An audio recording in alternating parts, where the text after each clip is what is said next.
Cypress లో ప్రధాని మోదీ రెండో రోజు పర్యటిస్తున్నారు. సైప్రస్ అధ్యక్షుడు నికోస్ క్రిస్టోడౌలిడెస్ తో చర్చలు జరుపుతున్నారు.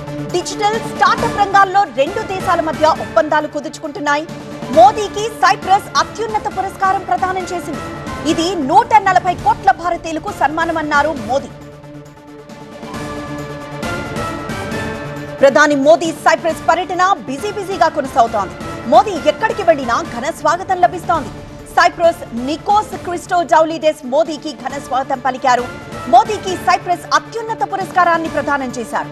డిజిటల్ స్టార్టప్ రంగాల్లో ఇరు దేశాలు పరస్పరం సహకరించుకోవాలని నిర్ణయించుకున్నాయి.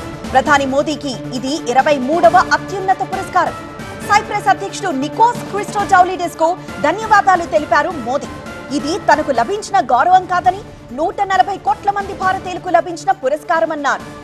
సైప్రస్ అధ్యక్షుడితో ఉన్నత స్థాయి చర్చల్లో వాణిజ్యం, సాంకేతికత, విద్య, సాంస్కృతిక మార్పిడిలో సహకారాన్ని పెంచుకోవడంపై మోదీ దృష్టి పెట్టారు. ఈ పర్యటనపై భారత్ సైప్రస్ సంబంధాలను బలోపేతం చేస్తుందని, G7 సదస్సుకు ముందు యూరోపియన్ దేశాలతో దౌత్య సంబంధాలను మెరుగుపరుస్తుందని భావిస్తున్నారు.